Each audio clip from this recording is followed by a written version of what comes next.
Today I'll be going over a tutorial on how to play the Castles of Mad King Ludwig. It is a tile-laying game for 1 to 4 players where you're trying to make kind of the most bizarre castle that you can come up with. It is from Bezier Games, and it was designed by Ted Alspach, who also designed Suburbia. So let's open it up and take a look.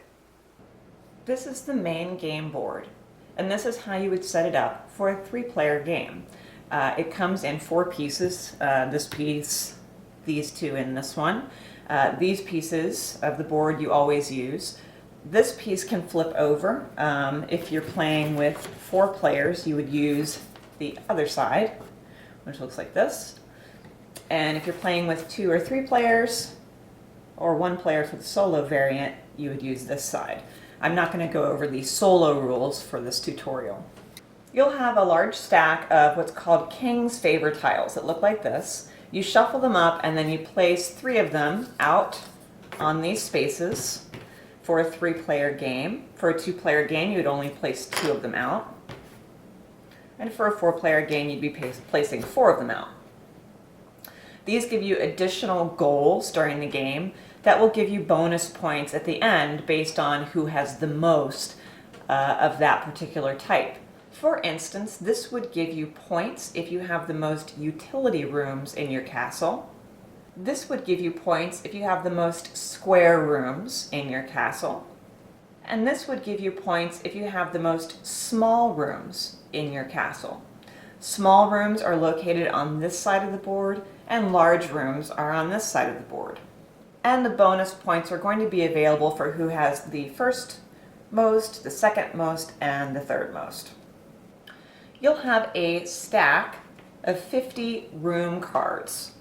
The number that you use depends on the number of people that are playing the game. In a 4-player game, you're going to use 44 room cards. In a 3-player game, 33, and in a 2-player game, 22. So for this game, I have 33 cards out in the room deck.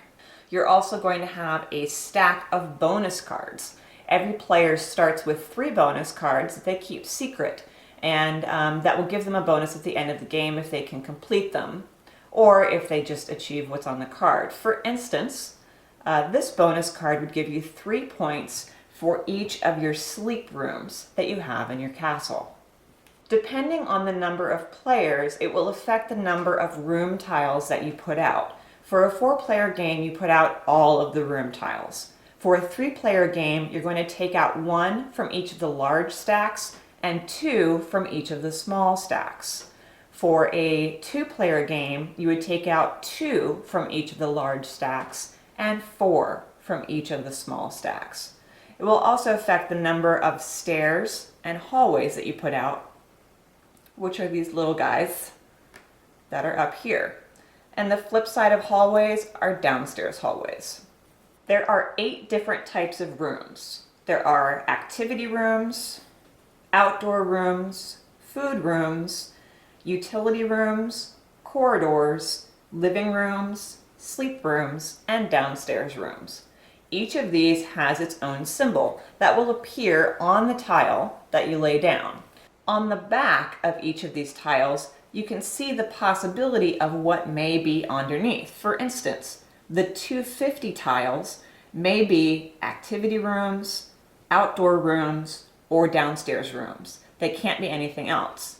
Whereas, say, 400 rooms can be living rooms, outdoor rooms, or sleeping rooms. So you know that whatever is pulled from those stacks can only be those rooms. You may have a chance in the game to affect the availability of certain types of tiles, and I will get back to that later. When you place out your initial room tiles that will be available for purchase by the players, you draw the number of room cards where there are empty spaces. For a 3-player game, it's going to be each of these spaces. For a 2-player game, you would not use the 2,000 mark space. So we would need 1, 2, 3, 4, 5 cards. So I would pull out 5 of these cards. We have a 600, a 250, a 300, another 600, and a 300. And then I put the stack here. And then I would draw from the top of the pile each of those cards. It doesn't matter what order I pull them out in. and I will show you why in a moment. Then the cards that you just used go to your discard pile. Now we have a little variety of rooms that are available. Let's zoom in a little closer on those so I can show you some detail and how they would score when you place them in the game. So here are some examples of some of the room tiles you can encounter during the game.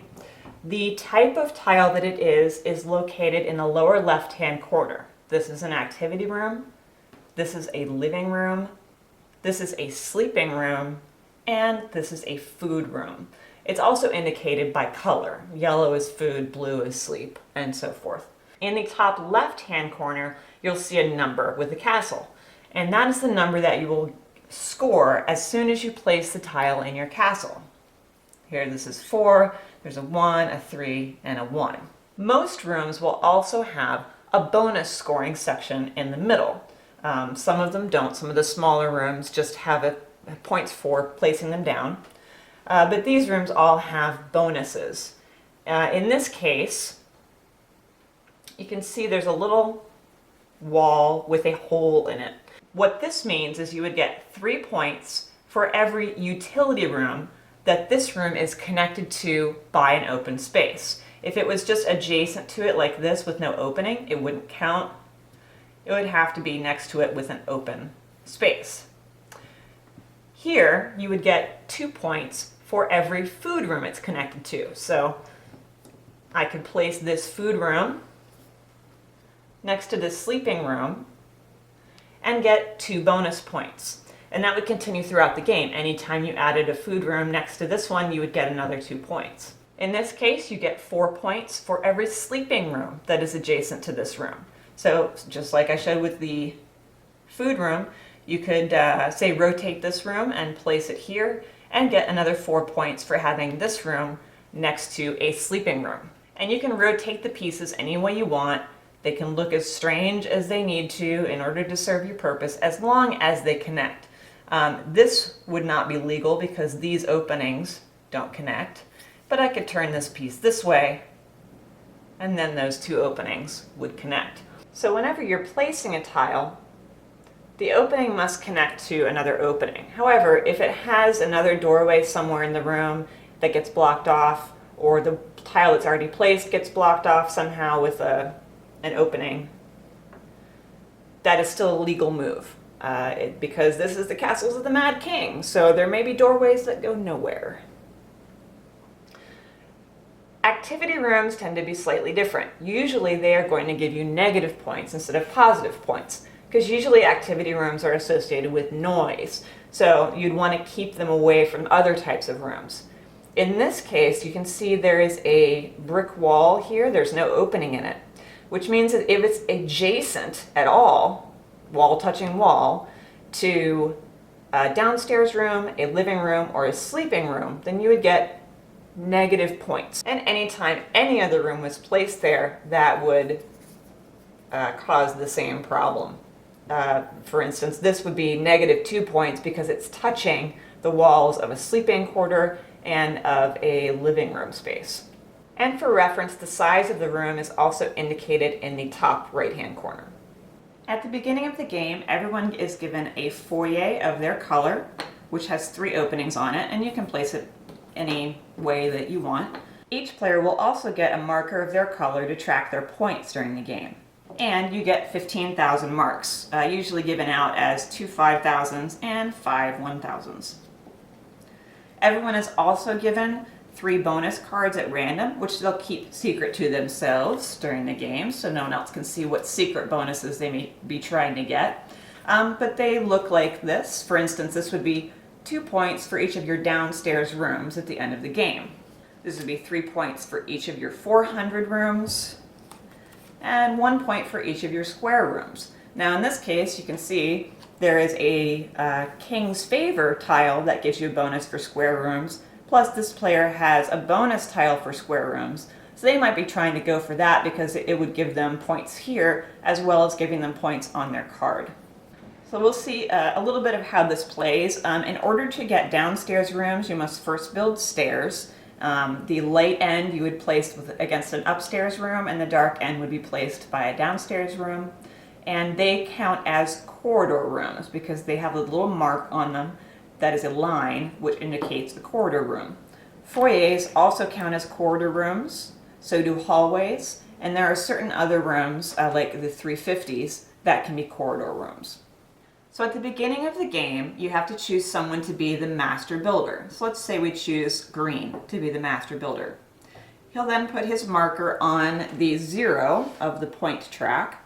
The person to the left of him will take the 1 spot, and the person to the left of him will take the 2 spot.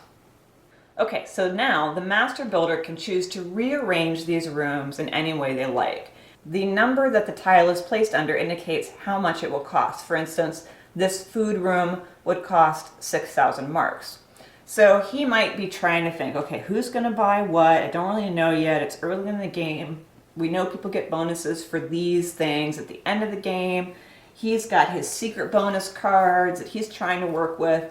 Maybe he's like, okay, I really want to try to get, this room, but I want to make it expensive enough that other people don't want it. So, I said, well, okay, let's try. I don't really need that room, so we'll move this one over here, and I'm not worried about that one yet.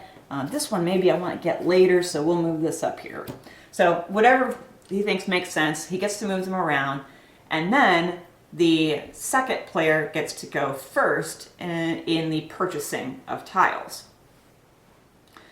So whoever is purchasing a tile would purchase a tile, and let's see, this person would love to get square rooms, but there are no square rooms out. So let's say they just choose to purchase the smallest value sleeping room, which is a guest bedroom. That costs 2,000 marks, and what they'll do is they will pay the master builder that amount of money. So that can affect your choice of which tile you choose. If you know you're going to be paying the master builder that much, you may not want to choose the most expensive. So then you would connect it to your castle, and whichever way you wanted. You could turn it around. I could do that, however you want to do it. And then you would score the number of points in the top left corner of the room. So yellow would score 3 points, 1, 2, 3. And then you would check the bonus to see if that would give you any extra points. It doesn't in this case. So then we would move on to the blue player. So let's say the blue player would like to get the scullery, the food room. So they pay the master builder 6,000 marks and take the scullery and then place it in their castle. And they'll place it right there. And then they'll score 1 point, which is the number in the top left corner. And that's blue, so he moves up 1. And then they would check to see if there are any bonuses, and in this case, no bonuses. Then it comes around to the master builder's turn. The master builder's turn works a little bit differently because he does not pay another player, he pays the bank. So part of his strategy in placing tiles out is that he wants people to pay him some money to purchase tiles. That way he's got money to spend on his turn in order to buy the tiles that he wants. Now, let's say he wanted that tile. It's still available, so he can pay the bank 8,000 marks and purchase that tile and then place it in his castle. So he'll put that right there. He will score 1 point for having placed that room, which will move him up to here. He would check for any bonuses. In this case, if he's adjacent to any sleep tiles, he would get 4 points. That is not the case. So that would be the end of this turn, and the master builder would move to the next player to the left. Now what happens is you place a coin out on each of the rooms that was not purchased. Then you draw room cards for each of the open spaces. In this case, we have a 100, so we get a little room, and a 350, and a 200. So those all get placed out. Again, it doesn't matter where you place them initially because the master builder can move them around. On your turn, in addition to the option of purchasing a tile, you may instead purchase stairs or a hallway for 3,000 marks. If you don't have any money or you don't like any of the choices that are available, you may choose to pass and take 5,000 marks from the bank instead. So now this player would be the master builder. They would move all the rooms around, the tiles, until it was to their liking. Then this player would start by purchasing tiles and giving the master builder money, and it would continue on. The game ends when this stack of room cards runs out. Now, if it runs out and there's still spaces left to be filled, then you shuffle the deck and you just draw enough room cards to fill the empty spaces, and then everyone knows that's the last round. There are additional bonuses that you can get during the game called room completion rewards. Anytime you complete a room, you will get a bonus for doing so, and it depends on the type of room that you complete. And the way you complete a room is by closing off all of its open spaces. So let's say that I had gotten this tile and I placed it here. There are no more open doorways on this guest bedroom, which means that I have closed a sleeping room. So if you close a sleeping room, the reward is that you choose 0, 1, or 2 rooms from a single stack and place them face down on the room deck. So what that means is when rooms would be drawn to be placed out for the next master builder's turn, instead of drawing cards, they would have to place those tiles instead. So if you know you're trying to go for a specific type of tile, and it says right on here what those tiles may be, and you would say, oh, I really need to get some downstairs rooms. Well, 150s have downstairs rooms, so do 250s, and so do 450s and 500s. So you say, okay, I need downstairs rooms, so let's say I put out 2 of these 150 rooms. They go on top of the stack, and then next time we draw we draw room cards for tiles, these would go out first. The completion rewards for the other rooms are as follows. For activity rooms, if you complete one, you get 5 points. For outdoor rooms, you get 10,000 marks. For food rooms, you get to take an extra turn. For utility rooms, you get to take 2 extra bonus cards, choose one to keep, and the other one goes underneath the stack. If you complete a corridor, you get to place a free hallway or stairs. If you complete a living room, then you rescore all of that room's points. So, for instance, this room, which has a 1 when you place it and a 4 for every sleeping room it's next to, would rescore that. You get an additional 1 point, and then you would get an additional 4 points for every sleeping room that was adjacent to it. I just went over what happens when you finish a sleeping room, and when you close a downstairs room, it's only for every 2 downstairs rooms. So if you complete a downstairs room and it's the first one, you don't get any bonus. But for the second one that you complete, you can take your choice of any of the other rewards. Then for the 4th downstairs room, it's the same thing, and for the 6th and so on. Generally, you don't have that many downstairs rooms. But if you did, it would be every even numbered room that you close, you would get to choose any one of these bonuses. I do want to point out a specific type of tile that has a little bit different rules to it than the other tiles, and this is an outdoor room. An outdoor room has walls and it has doorways, but it will also have a fenced-in side. The fenced-in side may not touch any part of the castle, so you cannot have a room that abuts the fenced-in side in any way or shape or form. So keep that in mind when placing this room tile, that it cannot have any rooms directly adjacent to this fence. So during the game, you're going to be adding all sorts of different shapes and sizes and types of tiles and completing different rooms. Oh, there's another lovely garden. You can put it right there. And you'll have a very strange looking castle usually by the end of the game, which is perfectly normal. So like I said, the game is over when this stack has been depleted, and then you've drawn up any additional rooms that you need to complete this line, and then you finish that round. The game ends and you do end game scoring. The first thing you do is you give out points for the king's favor tiles. Whoever has the most of a tile will get 8 points, whoever has the second most will get 4 points, and whoever has the third most will get 2 points for each of the king's favor tiles that are out.